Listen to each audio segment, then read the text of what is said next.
Il n'était pas seulement le chanteur d'AC/DC. Bon Scott était l'étincelle qui a enflammé toute une époque du rock. Avec un hurlement dans la voix et de la malice dans le regard, il incarnait la rébellion dans sa forme la plus pure. Mais derrière le cuir, la bravade et les hymnes se cachait un homme hanté par des fantômes que la plupart des fans n'ont jamais vus. Son ascension vers la gloire fut fulgurante, mais la chute, lorsqu'elle arriva, laissa plus de questions que de réponses. Voici l'histoire du garçon qui se faisait tabasser à cause de son accent, du détenu devenu dieu du rock et de la légende qui savait peut-être, dans ses derniers jours, que la fin approchait. Se battre pour appartenir. Les Bleus de l'enfance.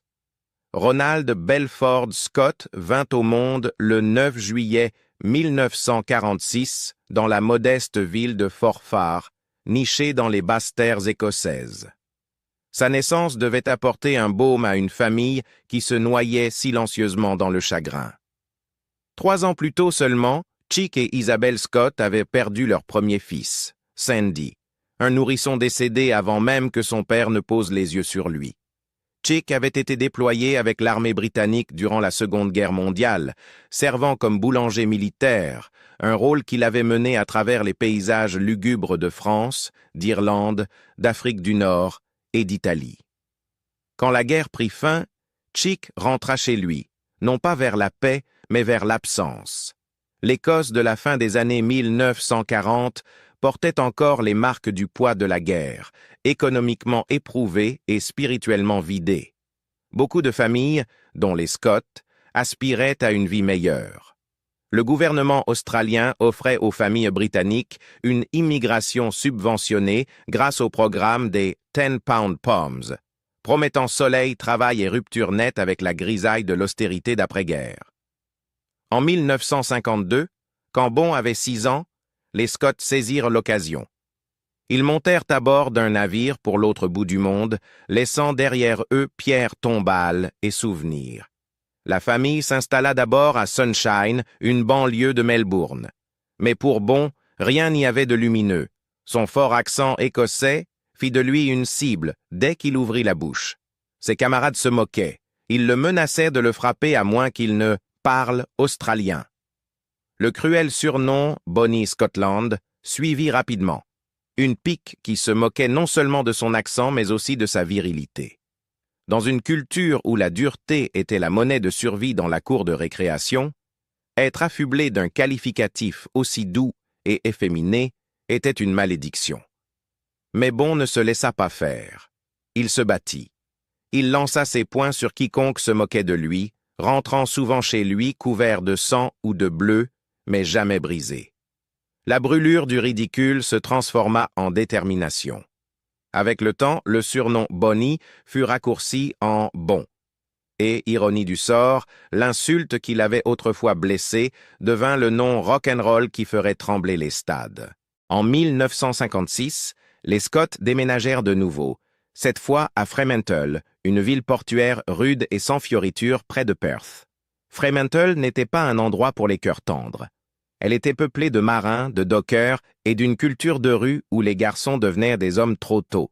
Bon s'inscrivit au John Curtin High School, mais n'y resta pas longtemps.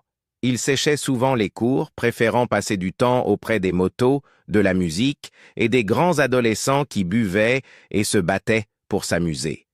Ce n'était pas que Bon manquait d'intelligence. Il était vif, spirituel et curieux, mais il n'avait aucune patience pour la discipline. À 15 ans, il quitta complètement l'école. Il enchaîna une série de petits boulots mal payés et physiques. Ouvrier agricole, pêcheur de langoustes, mécanicien de balance. Un employeur nota son assiduité et le nomma même meilleur apprenti de première année de l'entreprise. Mais, aussi compétent fut-il avec des outils ou des moteurs, Bon ne se sentait pas à sa place. Il poursuivait autre chose, quelque chose de plus fort. Quelque chose qui lui permettait de hurler sans s'excuser. La musique était entrée dans sa vie discrètement. D'abord grâce à la flûte à bec et au fifre qu'il apprit dans une fanfare locale. Plus tard, grâce à Chuck Berry, Elvis Presley et Little Richard, leur énergie brute jaillissant des tourne-disques comme l'éclair en bouteille. Il commença à croire que peut-être, juste peut-être, la musique n'était pas seulement une échappatoire. Peut-être était-ce un moyen de transformer chaque insulte qu'il avait subie en puissance. Rébellion, maison de redressement et route vers le rock. À 15 ans, Bon Scott savait une chose avec certitude. L'école traditionnelle n'était pas faite pour lui. Les salles de classe lui semblaient être des cages, et les manuels scolaires ne contenaient rien de l'excitation ou du défi qu'il recherchait. Les rues rudes de Fremantle, bien qu'imprévisibles, offraient un autre type d'éducation, fondée sur la survie, l'expression et la liberté. C'est là, parmi une bande d'adolescents plus âgés et téméraires, que Bon commença à forger son identité. Il ne se contentait pas de suivre, il dirigeait. Au début des années 1960, Fremantle était une ville portuaire rugueuse où la vie pouvait basculer rapidement. Alors que la plupart des garçons de son âge se contentaient de la routine, Bon cherchait l'adrénaline, à travers la musique, des aventures rapides et des expériences qui repoussaient les limites. On le connaissait pour son esprit audacieux, sa répartie et son énergie inépuisable. Mais ce même feu l'entraînait parfois dans des ennuis. Quelques mauvais choix l'amenèrent à avoir affaire à la justice, et Bon dut faire face à de sérieuses conséquences. À 16 ans, une série de décisions impulsives le mena devant un juge. Les accusations incluaient l'utilisation non autorisée d'un véhicule, la présentation d'une fausse identité et l'évasion de garde à vue. Le tribunal réagit sévèrement et Bon fut envoyé à Riverbank, un centre correctionnel pour mineurs à haute sécurité, réputé pour sa discipline stricte et ses conditions austères. Riverbank n'était pas une école ordinaire. Les matins commençaient par des douches glacées, et les journées étaient remplies de corvées exigeantes et de longs silences. Mais tandis que beaucoup peinaient, Bon s'adapta.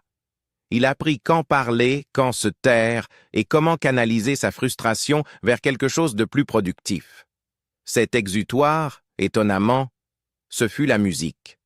Entre ces murs fermés, Bon rejoignit un petit groupe formé d'autres jeunes détenus.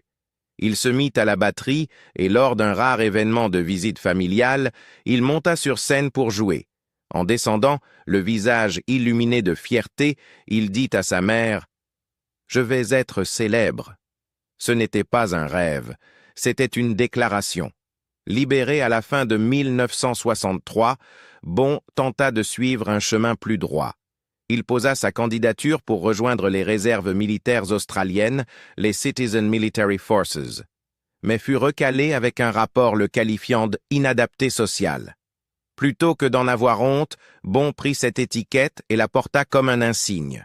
Pour lui, ne pas rentrer dans le moule signifiait qu'il était libre de définir sa propre vie. En 1964, Bon mettait enfin son énergie débordante au service de quelque chose de concret.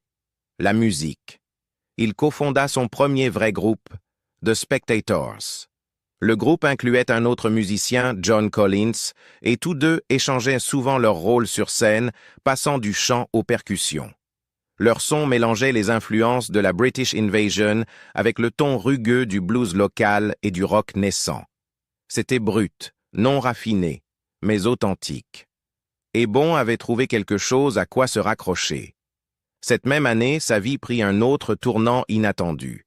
Il rencontra Maria Van Vliman, une jeune fille de 17 ans douce et réservée, issue d'une famille aisée et traditionnelle. Là où Bon était fougueux et imprévisible, Maria était calme et structurée. Leur connexion fut immédiate. Malgré la ferme désapprobation de ses parents à cause du passé de Bon, Maria vit au-delà de l'image et perçut son cœur. Elle devint sa confidente, sa partenaire, et alla même jusqu'à gérer les premiers efforts du groupe, réservant des concerts, promouvant les spectacles et organisant les fans. Bon, à son tour, se transforma à ses côtés. Il s'habillait mieux, évitait les nuits trop longues et assistait même à l'église avec Maria le dimanche. Leur lien était profond, durant des années et défiant toutes les attentes. Entre deux répétitions, Il se précipitait chez lui pour enfiler ses plus beaux vêtements, juste afin de la retrouver pour déjeuner au bord de la mer. Les week-ends se passaient à écouter de la musique live et à savourer du fish and chips près du port.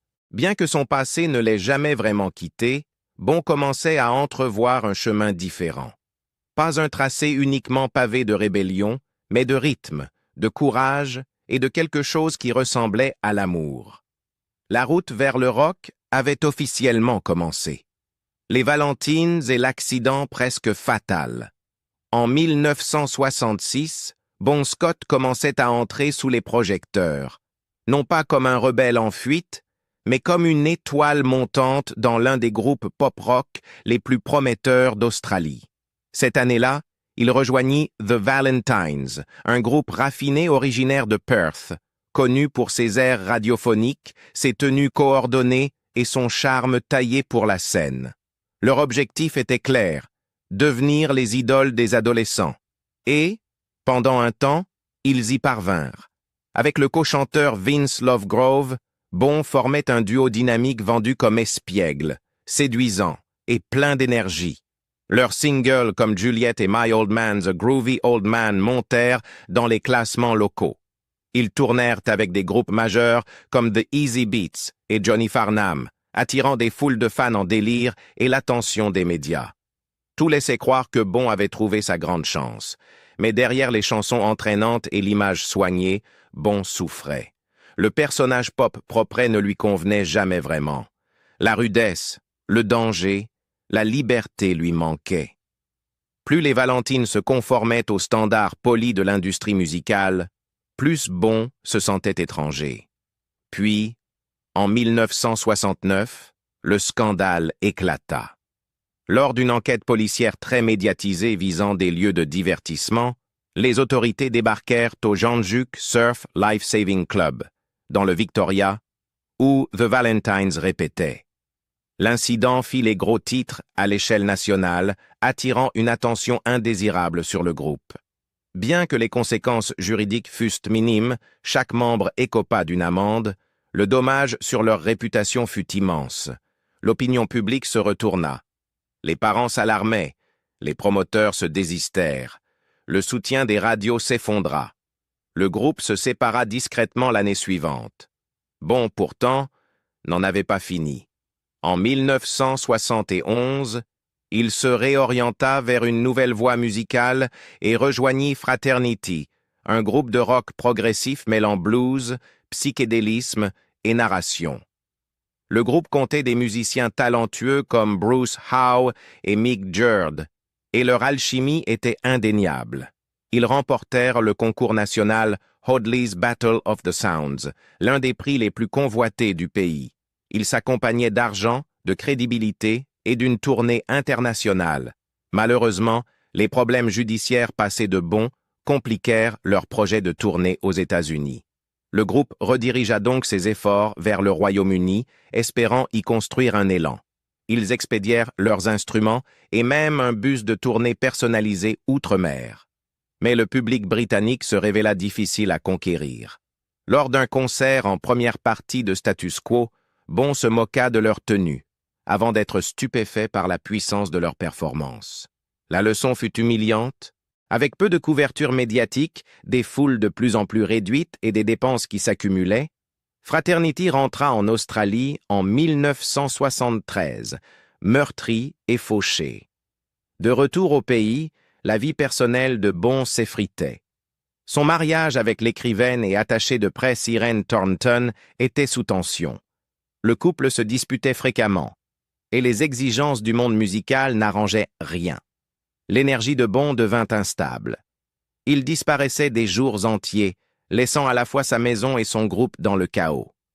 Puis survint l'accident.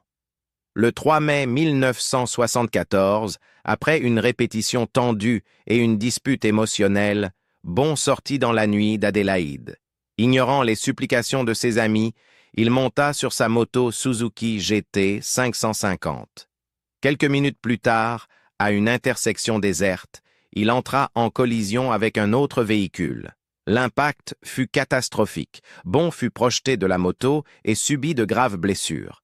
Il sombra dans le coma et resta inconscient pendant 3 jours. Lorsqu'il se réveilla enfin, sa mâchoire était maintenue par des fils. Pour la première fois, l'homme connu pour sa voix tonitruante et son charisme inébranlable ne pouvait plus parler. Il passa le mois suivant à l'hôpital, lourdement bandé et immobile. Ce fut un tournant, non seulement physique, mais spirituel. Le silence l'obligea à réfléchir. L'industrie musicale avait failli le broyer, et son énergie imprudente avait laissé des traces. Mais même dans cette chambre silencieuse, Bon Scott n'avait pas perdu sa flamme. Sous le plâtre et la douleur, son prochain chapitre se dessinait déjà.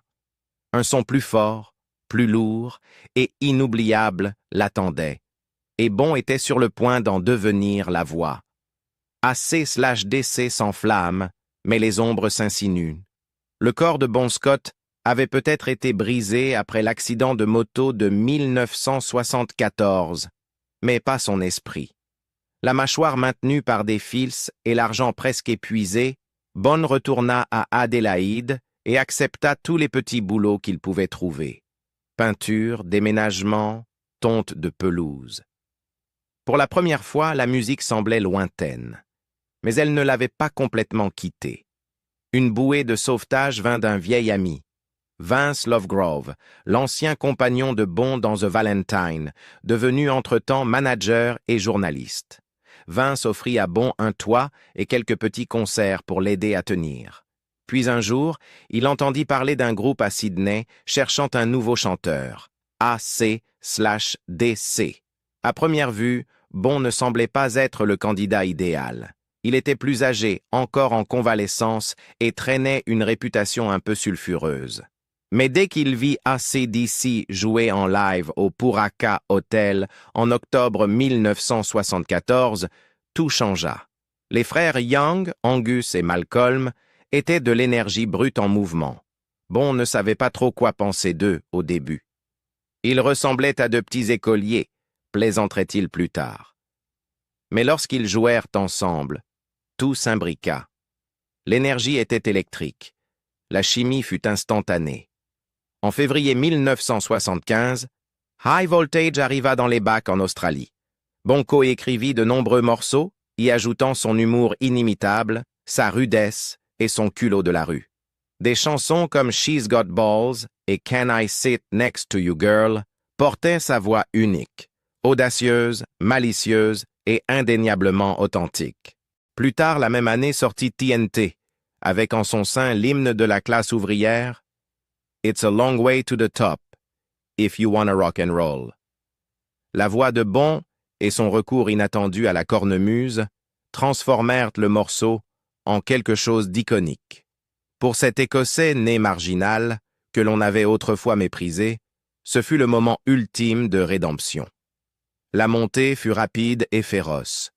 Au cours des années suivantes, AC/DC publia une succession d'albums à toute vitesse, Dirty Deeds Done Dirt Cheap, Let There Be Rock et Power Age, chacun plus bruyant et plus rebelle que le précédent. Les paroles de Bon saisissaient l'arête de la vie. Nuit de fête, peine de cœur, virage sauvage, avec un clin d'œil et un rugissement. Son charme résidait dans sa manière de raconter ses histoires, sans filtre, mais jamais méchante. En 1979, tout atteignit son paroxysme. À C/D, c'est sorti Highway to Hell, produit par Robert Mutt Lange. C'était léché, puissant et immédiatement mondial. La voix de Bon résonnait à travers les continents. Le groupe n'était plus seulement le secret le mieux gardé d'Australie. Ils étaient de partout. Mais en coulisses, des fissures apparaissaient. Le comportement imprévisible de Bon inquiétait certains membres du groupe. Il y avait des soirs où il était magnétique, drôle, brillant, plus grand que nature. Et d'autres soirs où il disparaissait tout simplement. Lors d'une pause d'enregistrement à Londres, sa mère lui envoya un billet d'avion pour venir voir la famille en Australie. Il monta dans l'avion, mais disparut quelque part en route. Une semaine plus tard, le groupe reçut un appel de l'aéroport d'Heathrow. C'était Bon, pieds nus et désorienté. « Quelqu'un peut venir me chercher ?» demanda-t-il. Ce qui s'était passé durant ces jours manquants resta un mystère. Pourtant, Pour son entourage, c'était simplement Bon qui faisait du bon. Angus Young plaisanta un jour. Une semaine pouvait être une aventure avec Bon. Il était impossible à prévoir et impossible à ignorer. Mais même Bon sentait le poids. Dans une lettre à son frère Derek, il écrivit un jour « Je hurle chaque soir sur scène, mais personne ne m'entend. » Pour le monde, il était une rockstar à son apogée, le frontman sauvage et inarrêtable d'AC/DC. Mais sous les projecteurs, quelque chose de plus sombre commençait à s'agiter. Bon Scott avait allumé le moteur qui propulsa AC/DC vers la gloire. Mais la gloire, comme toujours, avait ses ombres. La dernière nuit et le secret qui nous hante encore. Le 18 février 1980. Londres vibrait de musique, de brouillard et de vie. Pour Bon Scott, ce n'était qu'une nuit de plus, du moins en apparence. Après des mois passés sur la route avec la tournée Highway to Hell DC/DC, le groupe avait enfin pris une pause. Il se préparait pour le chapitre suivant. L'ambiance était à l'optimisme, et Bon, éternel esprit agité, sortit passer la soirée avec des amis. Il termina au Music Machine, à Camden, l'un de ses lieux favoris pour se détendre. Il n'était pas rare que Bon y passe de longues nuits. Il riait, buvait et se laissait emporter par l'instant. Ce soir-là, l'un de ses compagnons était Alistair Kinnear, musicien et connaissance, qui s'était proposé de le raccompagner. Mais la soirée prit une tournure inattendue. Aux premières heures du matin, Bon était inconscient, trop ivre pour bouger. Selon le récit de Kinnear, il tenta de le réveiller sans succès. Pensant qu'il avait seulement besoin de dormir, Kinnear le laissa sur le siège passager de sa petite Renault 5, garée devant son appartement d'East Dulwich. Quand Kinnear revint le lendemain matin, Bon ne réagissait plus. Froid, immobile. Les secours furent appelés, mais il était trop tard. Bon Scott fut déclaré mort à seulement 33 ans. La cause officielle du décès fut inscrite comme intoxication alcoolique aiguë ou, selon les mots du coroner, mort accidentelle. Son taux d'alcoolémie atteignait un effrayant 0,40 et 1%. L'histoire était tragiquement simple, trop d'alcool et une nuit qui alla trop loin. Mais, avec le temps, des questions apparurent. Aucun rapport toxicologique ne fut jamais rendu public. Aucune autopsie n'écarta formellement d'autres substances. Pour beaucoup, cette omission était étrange, surtout au vu de l'historique de fêtes excessives de Bon et des circonstances de sa mort. Y avait-il plus que ce que l'on disait? Les dernières heures de Bon ont été réexaminées à maintes reprises au fil des ans, notamment dans le livre d'enquête de Jesse Fink, Bon, The Last Highway. Fink interrogea des proches de Bon, mettant au jour des soupçons selon lesquels sa mort aurait pu impliquer plus que de l'alcool. Certains amis spéculaient que la drogue, peut-être quelque chose de plus fort, avait pu jouer un rôle. D'autres évoquaient des incohérences dans la chronologie ou une confusion quant aux personnes qui l'accompagnaient cette nuit-là. Même Kinnear, l'homme qui retrouva Bon, s'enveloppa de mystère. En 2006, il disparut en mer au large de la France. Certains parlent d'un accident tragique. D'autres se demandent s'il emportait avec lui plus de secrets qu'il n'en avait jamais révélés. Il reste aussi la question persistante du rôle de Bon dans ce qui allait devenir l'un des plus grands albums de rock de l'histoire, Back in Black. Sorti seulement 5 mois après sa mort, l'album rendait hommage à Bon, mais aucun des textes ne portait son nom. Une ancienne petite amie, connue sous le nom de Holly X, confia à Jesse Fink que Bon travaillait sur des paroles peu avant sa mort. Elle se souvenait de vers précis évoquant des yeux chartreux et une femme séductrice travaillant overtime, des mots étrangement proches de ceux de You Shook Me All Night Long, le tube du groupe avec leur nouveau chanteur Brian Johnson. Les fans spéculent depuis des décennies. Bon a-t-il contribué à Back in Black? Ses écrits finaux ont-ils été utilisés sans crédit? AC/DC ne l'a jamais confirmé, Mais la rumeur persiste, chuchotée dans les bars rock comme dans les fils de discussion en ligne. Et puis, il y a les lettres. Dans l'une de ses dernières notes à son frère Derek, Bon confessa « J'ai l'impression de hurler chaque soir sur scène, mais que personne ne m'entend vraiment. » Une phrase glaçante, surtout venant d'un homme réputé pour captiver chaque salle où il entrait. Lors de leur dernier appel téléphonique, Derek se souvint que Bon semblait fatigué. Pas seulement physiquement, mais spirituellement. Bon aurait dit « Si je ne ralentis pas bientôt, je n'atteindrai jamais mes 34 ans. » Il n'y parvint jamais. Le 19 février 1980, le monde de la musique perdit l'une de ses voix les plus électriques et imprévisibles. AC/DC deviendrait l'un des plus grands groupes de la planète. Mais pour beaucoup de fans, l'esprit de Bon Scott résonne encore dans chaque accord puissant, chaque cri et chaque parole défiant l'ordre établi. Pour tout le vacarme qu'il fit, pour toutes les scènes qu'il embrasa, ces derniers jours furent marqués par le silence, les ombres et les secrets. Sa voix rugissait plus fort que celle de la plupart. Mais en coulisses, il se noyait. Selon vous, qu'essayait vraiment de dire Bon dans ses dernières lettres et paroles? Si cette histoire vous a ému, cliquez sur « J'aime », partagez-la avec quelqu'un qui écoute encore. Bon, et laissez un commentaire ci-dessous. Nous voulons connaître vos pensées.